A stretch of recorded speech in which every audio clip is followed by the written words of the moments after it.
The crimson hues of sunset bathed Vulture City, Arizona territory, in a golden glow as Gemma Ellis clutched her shawl tighter around her shoulders, the paper in her trembling hand bearing the final notice that would change her life forever. The year was 1878, and the West was as unforgiving as the debt collectors who had been hounding her door for weeks. 3 days, Miss Ellis. That's all the time you have left, the bank manager had told her that morning, his voice devoid of sympathy despite having known her father for years. Gemma watched the townsfolk going about their evening business, completely unaware that tomorrow she would be facing the most humiliating experience of her 22 years. She placed her hand protectively over the small, barely noticeable swell of her abdomen. 4 months along, and soon she would have nothing to offer her child, not even a roof over their heads. The boarding house room that had been her home since her father's passing 6 months ago was sparse but clean. She'd sold most of her belongings already, desperately trying to pay off her father's gambling debts and the mounting medical bills from his long illness. Nothing had been enough. "What would you do, Pa?" she whispered to the empty room, running her fingers across the silver locket that contained a small portrait of her parents. Her mother had died when Gemma was just 12, leaving her father to raise her alone. He'd done his best, but the drink and the cards had eventually claimed everything they had. And now, the final indignity awaited. According to the law, since she couldn't pay her debts, her labor would be auctioned off to the highest bidder, a practice that had become common in the harsh terrain of the West, where labor was valuable and justice was rough. She'd heard whispers of women in her position being purchased by saloon owners or worse. A sharp knock at the door made her jump. It was Mrs. Holloway, the boarding house owner, her usual stern expression softened somewhat. "There's a gentleman asking to see you downstairs, Miss Ellis." Gemma's heart raced. At this hour, did he give a name? Said his name is Vaughn Fletcher, claims he knew your father. The name was vaguely familiar, though Gemma couldn't place it. Straightening her simple cotton dress and tucking a loose strand of honey-brown hair behind her ear, she followed Mrs. Holloway down the narrow staircase. In the small parlor stood a man who seemed to fill the room with his presence. Tall and broad-shouldered, with sun-bronzed skin that spoke of long days in the saddle, he removed his hat as she entered, revealing dark hair with a slight wave to it. His eyes, a striking shade of blue, assessed her with an intensity that made her uncomfortable. "Miss Ellis," he said, his voice deep and steady, "I apologize for the late hour. My name is Vaughn Fletcher." "Mr. Fletcher," she acknowledged, keeping her distance. "Mrs. Holloway says you knew my father." A shadow crossed his face. "I did. We rode together years back before he settled here. I only recently learned of his passing when I came to town." Gemma nodded, unsure what to say. This man looked to be in his early 30s, and she tried to imagine him riding alongside her father, who had once been a respected scout before the whiskey took hold. "Miss Ellis, I'll be direct. I've also heard about your current predicament." Heat flooded her cheeks. Of course he had. The whole town was likely gossiping about tomorrow's auction. "Mr. Fletcher, if you've come to offer sympathy—" "I've come to offer a solution," he interrupted, reaching into his coat and extracting a folded paper. "I've spoken with Mr. Hargrove at the bank. I'm prepared to pay your debts in full." Gemma stared at him in disbelief. "Why would you do such a thing? We're strangers." His expression remained unreadable. "Your father once saved my life. I owe him a debt I can never repay. Consider this my attempt to honor his memory." "And what would you expect in return?" she asked warily, having learned that nothing in this world came without a price. "Nothing." His answer was immediate and firm. "You would owe me nothing." "I don't understand," her voice faltered. You don't need to. All you need to know is that by tomorrow your debts will be cleared." He placed his hat back on his head. "Good evening, Miss Ellis." Before she could respond, he turned and walked out, leaving Gemma staring after him in shock. The next morning, Gemma awoke with a sense of dread, convinced that the encounter with the mysterious Mr. Fletcher had been a dream. She dressed carefully in her best, which wasn't saying much, and prepared herself for what was to come. A knock on her door revealed Mrs. Holloway once again, but this time the woman was holding a letter. "This just came for you, delivered by that Fletcher fellow's man," she said, handing over the envelope. With trembling fingers, Gemma broke the seal and unfolded the paper. Inside was a bank draft and a letter of receipt showing all her debts paid in full, signed by Hargrove himself. Also enclosed was a brief note. "Miss Ellis, as promised, your obligations have been settled. I ask nothing in return except that you live well. If you should need anything, I can be reached at the Fletcher Ranch north of town. Respectfully, V. Fletcher."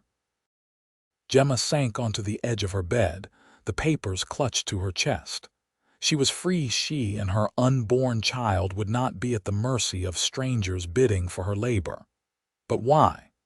Why would a man she had never met before yesterday do such a thing? She had to find out. The Fletcher Ranch was a half-day's ride from Vulture City, and Gemma had to pay the stablemaster nearly her last dollar to rent a gentle mare for the journey.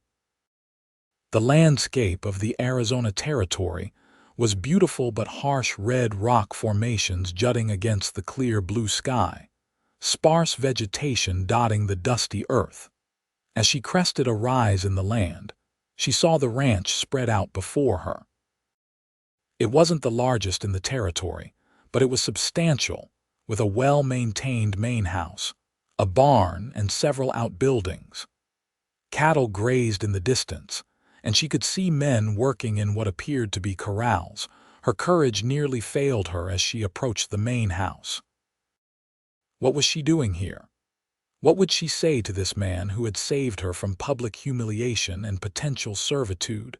Before she could turn back, a ranch hand spotted her and called out. Moments later, Vaughn Fletcher himself emerged from the barn, wiping his hands on a cloth. When he saw her, he stopped in his tracks, his expression a mixture of surprise and something else she couldn't identify. "Miss Ellis," he said as he approached, "I didn't expect to see you here." Gemma dismounted awkwardly, conscious of her condition, though it was still not obvious to most observers. "Mr. Fletcher, I had to come. I needed to understand why you would do such a thing for a stranger." He gestured toward the house. "Would you like to come inside? It's cooler, and you look like you could use some water after your ride." The interior of the ranch house was surprisingly comfortable, with solid, well-crafted furniture and walls adorned with a few paintings of Western landscapes. A Hispanic woman, introduced as Alina, the housekeeper, quickly brought refreshments before disappearing discreetly. "Now," Vaughn said, taking a seat across from her, "you want to know why I paid your debts?" "Yes," Gemma replied simply. "No one does something like that without a reason." He studied her for a moment, those intense blue eyes seeming to look right through her. "Your father was more than just someone I rode with, Miss Ellis. Jack Ellis was the man who taught me everything I know about surviving in this territory. When I was just a green boy of 18 who thought he knew everything, he took me under his wing." Gemma listened intently as Vaughn recounted how her father had saved him from a band of raiders, nursed him back to health after a rattlesnake bite, and shown him how to read the land. "The Jack Ellis I knew was a good man, Miss Ellis. A man of honor who would give his last drink of water to someone who needed it more. When I heard what had become of him, and what was to become of you—" He trailed off, a muscle working in his jaw. "So it was just repaying a debt," she said softly, both relieved and oddly disappointed. "There's something else you should know," Vaughn continued, leaning forward. "I was there the night your father died." Gemma's breath caught. "What?" "The doctor said he was alone. I arrived in town that very evening, hoping to reconnect after all these years. I found him at the doctor's already." He swallowed hard. He recognized me, even in his condition. "His last words were about you, Gemma. He made me promise to make sure you were all right." Tears welled in her eyes at hearing her father's final concern had been for her welfare. "Why didn't you come to me then?" I tried. "I went to the funeral, stood at the back. But what could I offer you then? I was just a stranger with a story about a man you knew differently than I did. It wasn't until I heard about the auction that I knew I had to act." Gemma wiped her eyes with a handkerchief. "Thank you, Mr. Fletcher, but I can't accept charity. I need to find a way to repay you." Vaughn shook his head firmly. "It's not charity, and there's nothing to repay. Your father saved my life multiple times. This doesn't even begin to balance that scale." "Still, I can't just, Miss Ellis," he interrupted gently. "If you insist on doing something, perhaps you would consider a position here at the ranch." She stiffened, instantly wary. "What kind of position?" Seeming to sense her apprehension, he quickly clarified, "As a teacher. I have several families working for me with children who need educating. I understand you worked as a school teacher before your father fell ill." Surprise registered on her face. "You've been making inquiries about me." A slight flush colored his tanned cheeks. "I wanted to know what kind of help you might need. The offer is genuine, Miss Ellis. Good quarters, fair pay, and you'd be doing these children a great service. The nearest school is too far for them to attend regularly." Gemma considered his offer. It would solve her immediate problem of having nowhere to live and no means of support. But what about when her condition became obvious? Few employers would keep an unmarried, expectant mother around their children. As if reading her thoughts, Vaughn added quietly, "I'm aware of your condition, Miss Ellis. It makes no difference to the offer." Heat rushed to her face. "How did you? Mrs. Holloway is concerned about you, perhaps more than you realize." Gemma looked down at her hands, twisted in her lap. The shame of her situation washed over her anew. She had trusted and loved a man who had promised marriage, only to discover he was already married with a family in another town. By the time she realized she was with child, he was long gone. "The children here need education," Vaughn continued, his tone matter of fact. "Your personal circumstances are your own business." She looked up at him, searching his face for any sign of judgment or ulterior motive, but found only sincerity. "I would need to return to town for my things," she said finally. A smile broke across his face, transforming his serious features. "I'll send one of my men with a wagon tomorrow."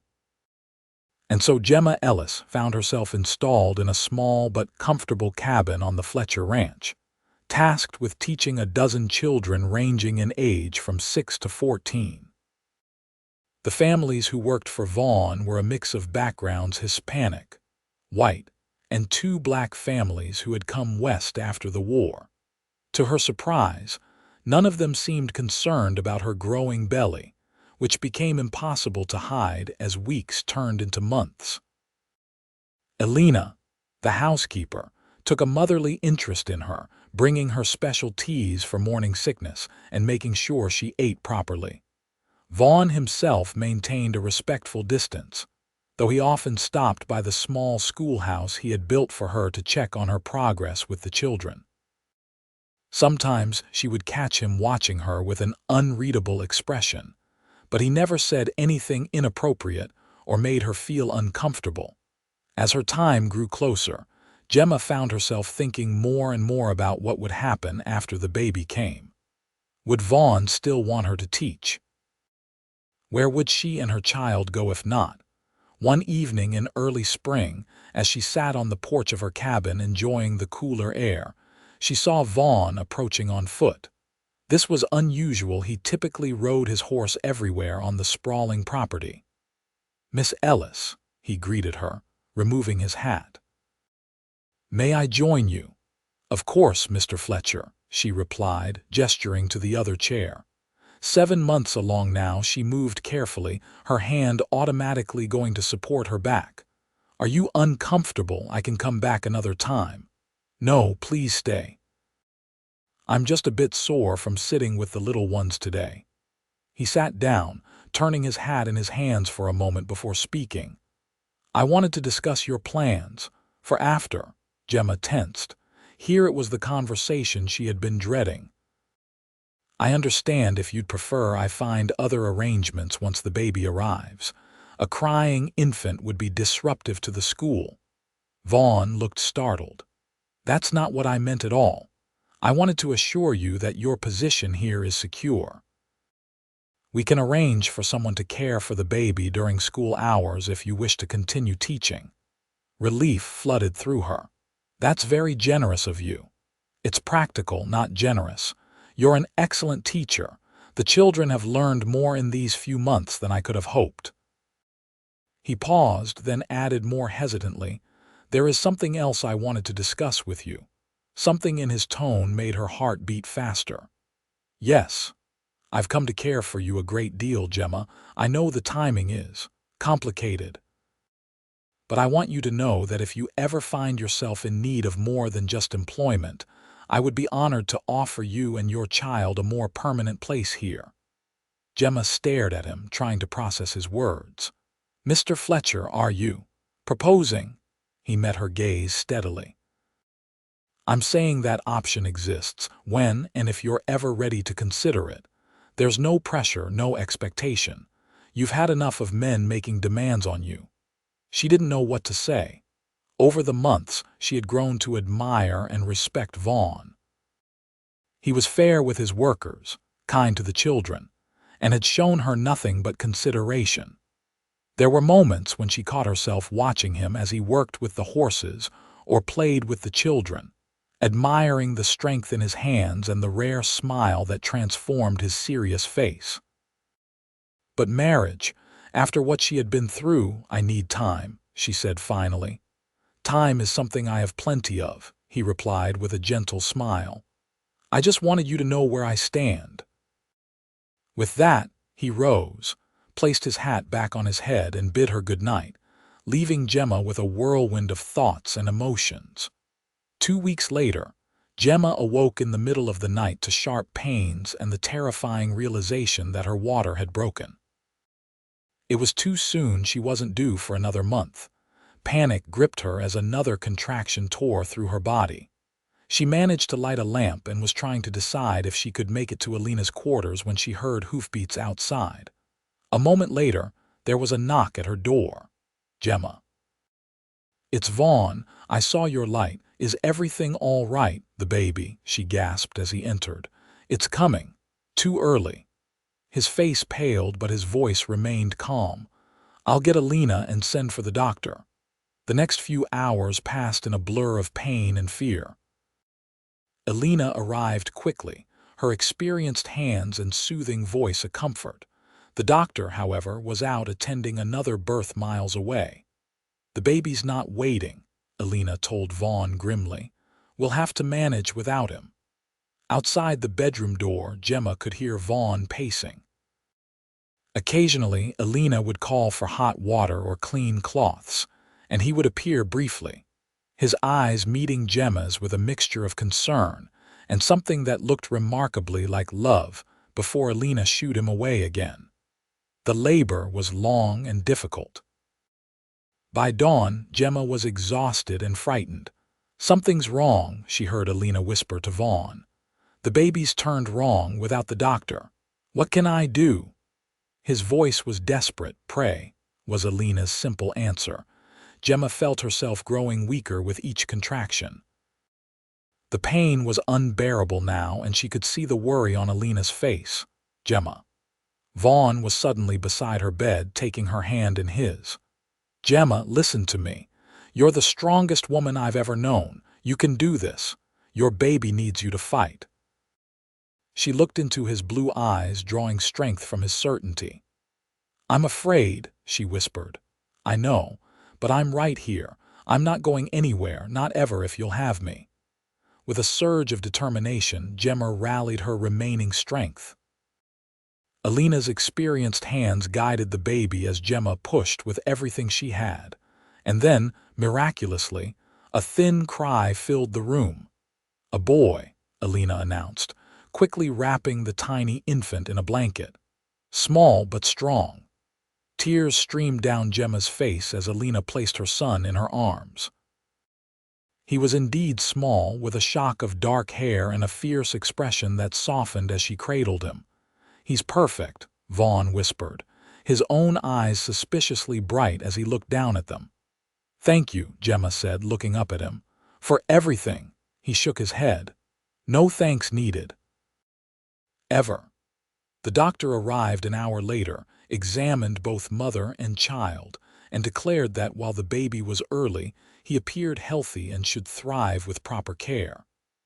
Gemma named him Samuel, after her grandfather. As the days passed, Gemma found herself relying on Vaughn more and more. He seemed to always know when she needed help, appearing at her cabin with meals Alina had prepared or simply to hold Samuel while she rested. The gentle way he cradled her son, speaking to him in soft tones about horses and cattle and the stars, moved something deep within her. One evening, as they sat together on her porch while Samuel slept inside, Gemma turned to Vaughn. "Did you mean what you said? During the birth?" He didn't pretend to misunderstand. Every word. "Why?" she asked simply. "You could have any woman. Why choose one with another man's child?" Vaughn was quiet for a long moment. "I was married once, years ago." This was news to Gemma. "What happened?" "She died in childbirth. The baby, too." His voice was flat, but she could hear the old pain beneath it. "I never thought I'd want to risk that again. And now—" He looked at her, his gaze intense. "Now I've met someone worth the risk, someone who reminds me what it is to be alive, to hope for a future." Gemma reached for his hand, twining her fingers with his. "I think I'd like to accept your proposal, Mr. Fletcher, if it still stands." The smile that broke across his face was like the sun emerging from behind storm clouds. "It does, Miss Ellis. It most certainly does." They were married 2 weeks later in a simple ceremony at the ranch, with Alina, the ranch hands, and the families Gemma taught as witnesses. Samuel, dressed in a tiny white gown Alina had sewn, slept peacefully in a basket beside them. Life as Mrs. Vaughn Fletcher was different than anything Gemma had imagined for herself. The ranch prospered under Vaughn's careful management, and Gemma continued to teach, bringing Samuel with her once he was a bit older. The children adored him, and he grew into a curious, adventurous toddler who was the light of both Gemma and Vaughn's lives. Vaughn never treated Samuel as anything less than his own son. He taught him to ride almost before he could walk, carried him on his shoulders to check the herds, and read to him every night before bed. A year after their marriage, Gemma discovered she was expecting again. This pregnancy was easier than her first, perhaps because she was happier and more secure. When their daughter, Elizabeth, was born, Samuel, now nearly 3, appointed himself her special protector. The Fletcher family became known throughout the territory for their fair dealings and generous spirit. Vaughn expanded the school, hiring additional teachers as the ranch grew and more families came to work for him. Gemma, drawing on her own experience, started a fund to help women in difficult circumstances, particularly those with children and no support. There were challenges, of course. Drought years when the cattle suffered and money was tight. A terrible storm that destroyed part of the main house. The winter when scarlet fever swept through the territory, taking 2 of the ranch children despite Gemma and the doctor's best efforts. Through it all, Vaughn remained her rock, just as she became his. Their partnership deepened with each passing year, the love between them growing from the initial spark of attraction and respect into something enduring and unshakable. 10 years after Vaughn had saved her from the auction block, Gemma sat on the porch of their home, watching Samuel, now a lanky boy of 11 with his mother's honey-brown hair and a confidence that came from knowing he was loved, teaching his 7-year-old sister how to lasso a fence post. Their youngest, 4-year-old James, played at her feet with wooden animals Vaughn had carved for him. Vaughn emerged from the house, sitting beside her and taking her hand in his as he often did. "What are you thinking about, looking so serious?" he asked, pressing a kiss to her temple. "About that day you paid my debts," she replied. "How different my life would have been without you." "I'm the one who got the better end of that deal," he said with a smile. "One act of decency brought me a family, a purpose, a love I never thought I'd find again. Do you ever regret it?" She asked, though she knew the answer. Not for a single moment.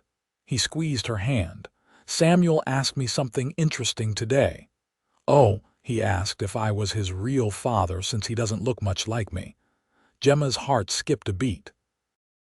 They had always been honest with Samuel about being born before she and Vaughn met, but had never gone into details about his biological father. "What did you tell him?" "I told him that being a father isn't about whose blood runs in your veins. It's about who teaches you to ride and shoot, who reads you stories and bandages your knees when you fall, who loves you enough to get up in the night when you're sick, and who will always, always have your back."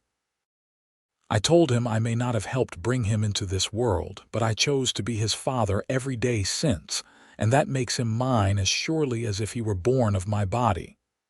Tears welled in Gemma's eyes. "And what did he say to that?"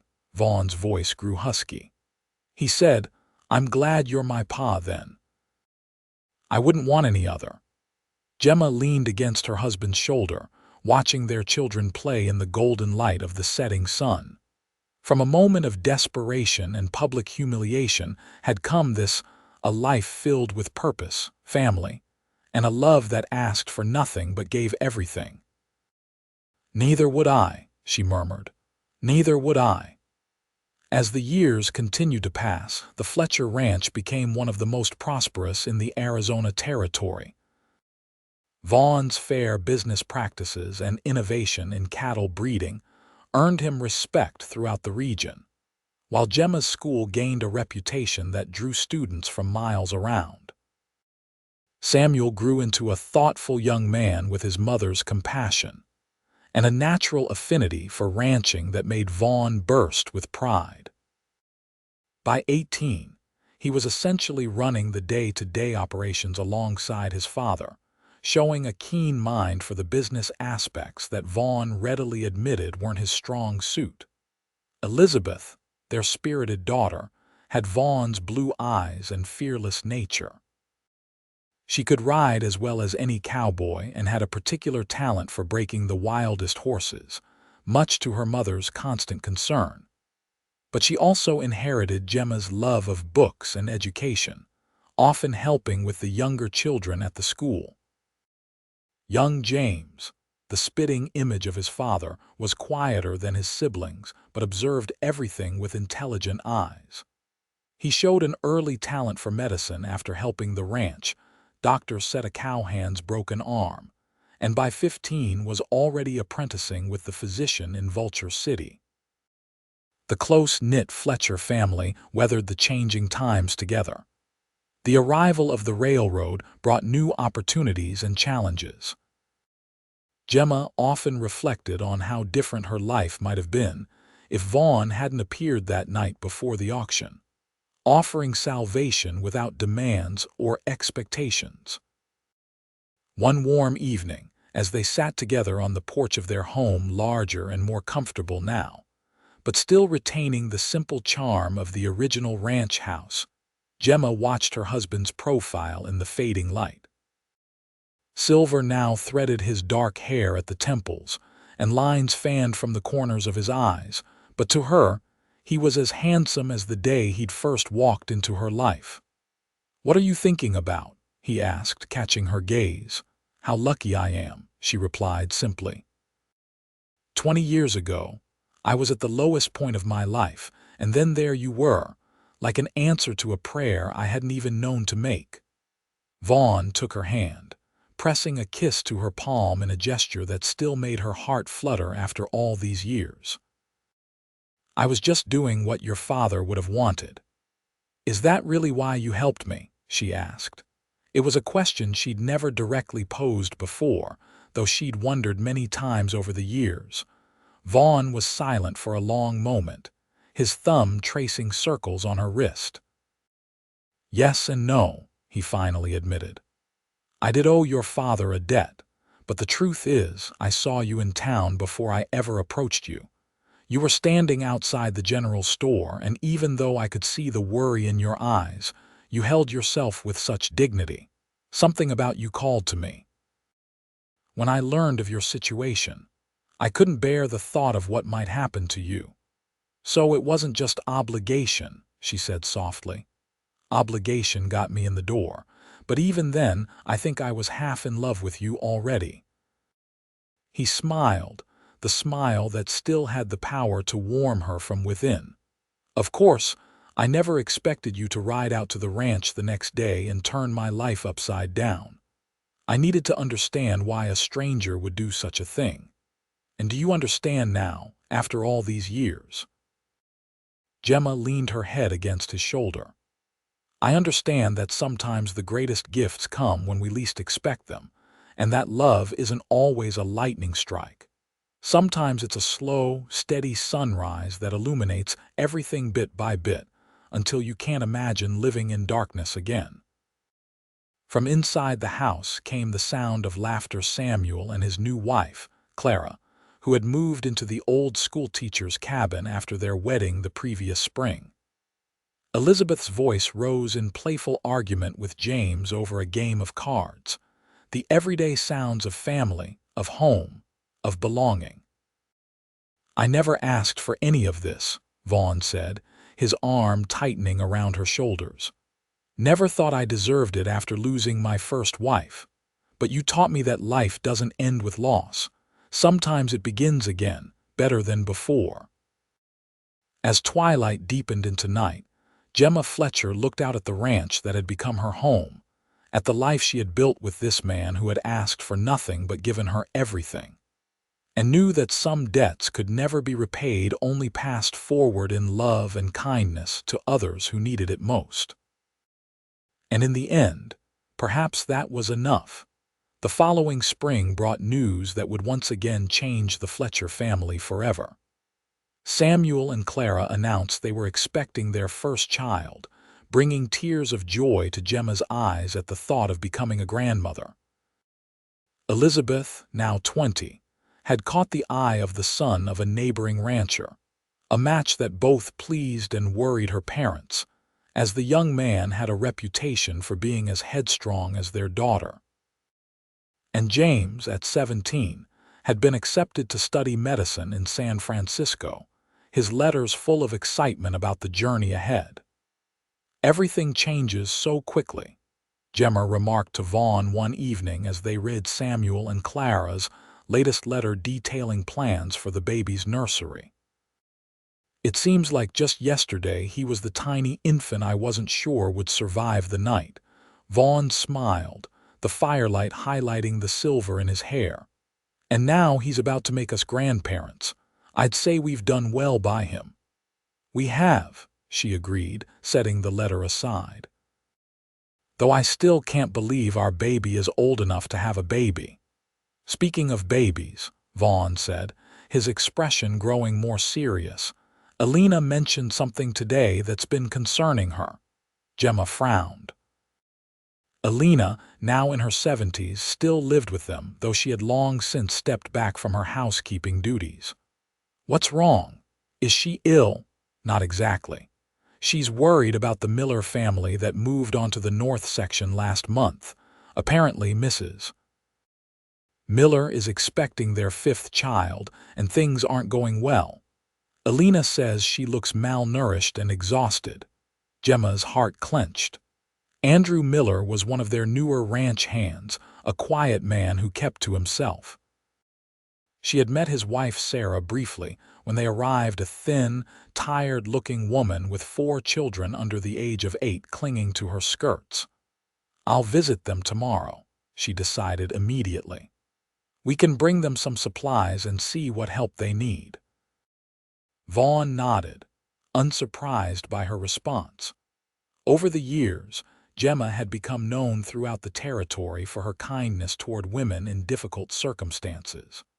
The fund she had started had grown into a proper charitable organization that provided assistance to dozens of families each year. The next morning, Gemma loaded a wagon with food, baby clothes saved from their own children, and medical supplies. Vaughn insisted on accompanying her, as the Miller cabin was in a remote section of the ranch. What they found upon arrival shocked even Gemma, who thought she had seen the worst of poverty and hardship.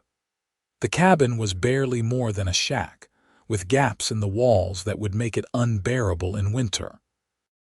The 4 Miller children, all thin and wide-eyed, huddled together on a single pallet in the corner. Sarah Miller herself sat in the only chair, her pregnant belly enormous against her frail frame, her face gray with exhaustion. "Mrs. Miller," Gemma said gently, approaching the woman while Vaughn began unloading supplies. "I'm Gemma Fletcher. We've brought you some things that might help." Sarah Miller looked up, her eyes dull with what Gemma recognized as the early stages of despair. "Thank you, madam, but we don't need charity." "It's not charity between neighbors," Gemma replied, setting down a basket of food. "It's just what we do for each other out here." Over the next hour, as Vaughn entertained the children outside, Gemma coaxed Sarah's story from her. Andrew had been a farmer in Kansas before drought and grasshoppers destroyed everything they had. They'd been traveling west, looking for work, when their last few dollars were stolen. Andrew had taken the job at the Fletcher Ranch in desperation, but the pay barely covered food, let alone proper housing or medical care. "And when's the baby due?" Gemma asked, noting the woman's swollen ankles and labored breathing. "Any day now," Sarah whispered, her hand protectively covering her belly. "I'm afraid, Mrs. Fletcher. The last one nearly killed me and we weren't as bad off then." Gemma made a decision on the spot. "You're coming back with us to the main house. We have plenty of room and you need proper care before this baby comes." Sarah began to protest, but Gemma was firm. By the time Vaughn returned with the children, who were smiling for what might have been the first time in months, the plan was set. "Andrew can move into the bunkhouse temporarily," Vaughn agreed immediately. "And I'll have the men fix up this cabin properly before you return. No family should be living like this on my ranch." 2 days later, Sarah Miller gave birth to a healthy baby girl in the Fletcher's guest room, with Gemma and Alina attending. When Andrew arrived after his day's work to find his wife and newborn daughter safe and comfortable, the big man broke down in tears of relief and gratitude. "I don't know how to thank you," he said to Vaughn, his weathered hand cradling his tiny daughter's head. "No thanks needed," Vaughn replied, echoing the words he had said to Gemma so many years before. "We take care of our own here." The Millers stayed at the main house for 2 weeks, until Sarah was strong enough to return to their cabin, now properly insulated, furnished, and stocked with everything a growing family might need. Andrew's wages were quietly increased, and their oldest boy was enrolled in the ranch school. That night, as Gemma and Vaughn prepared for bed, she caught him watching her with a particular expression she had come to recognize over the years. "What?" she asked, brushing her hair, now streaked with gray but still thick and long. "I was just thinking about how that fierce need to help others is one of the things I love most about you," he said, coming to stand behind her and meeting her eyes in the mirror. "You've never forgotten what it's like to be in need."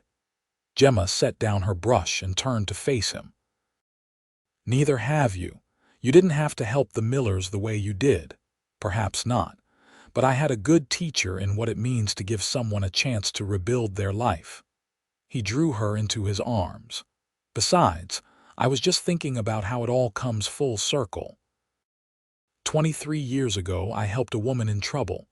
Now we're helping another. And somewhere out there, Sarah Miller might help someone else someday. The gift that keeps giving," Gemma murmured against his chest. "Exactly." As the years continued to pass, the Fletcher family expanded with the arrival of grandchildren, 3 from Samuel and Clara, and eventually 2 from Elizabeth, who had indeed married the neighboring rancher's son and settled nearby. James completed his medical training and returned to Arizona, establishing a practice in Vulture City, but making regular visits to the ranch to check on his parents and the families who worked there. The territory around them changed as well. Arizona became a state in 1912, bringing new laws and regulations that sometimes challenged the old ways of doing things. The automobile began to replace horse and wagon, though Vaughn stubbornly continued to prefer his saddle for most ranch work. Through it all, the bond between Gemma and Vaughn remained as strong as ever, deepening with shared joys and sorrows, the comfortable silence of long companionship, and the enduring passion that still sometimes surprised them both after so many years together. On the 30th anniversary of the day Vaughn had paid Gemma's debts, their children organized a celebration at the ranch. Friends and family from across the state gathered to honor the couple whose generosity had touched so many lives.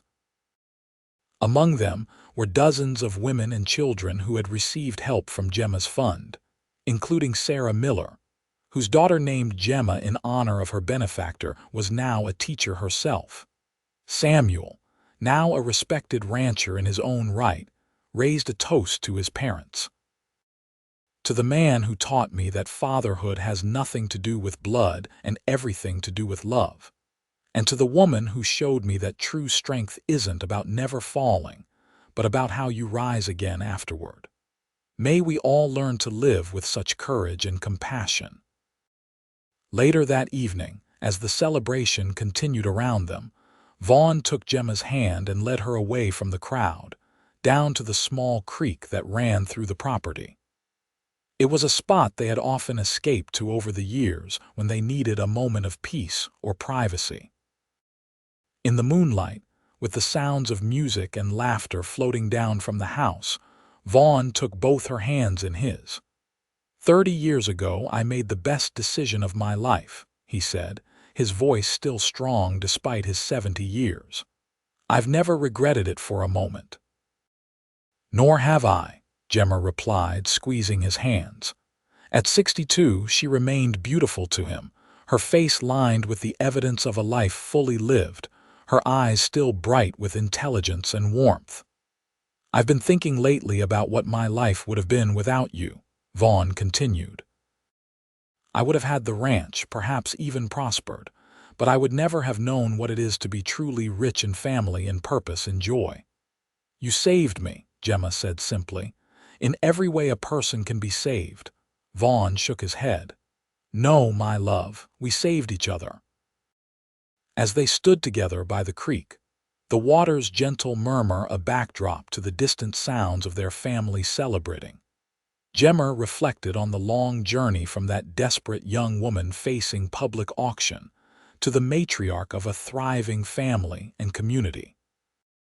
She thought of all the lives they had touched together, all the moments of connection and growth, all the love that had multiplied from that single act of kindness.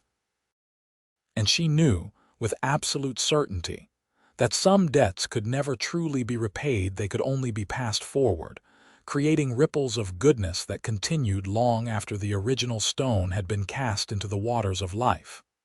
"Come," she said finally, tugging gently at Vaughn's hand. Let's go back to our family." Hand in hand, they walked back toward the lights of home, their shadows merging into one in the silver moonlight, just as their lives had merged all those years ago when a desperate young woman with nothing to offer met a lonely cowboy who asked for nothing in return. And in that moment, just as in countless moments before, they were both completely, perfectly, incandescently happy.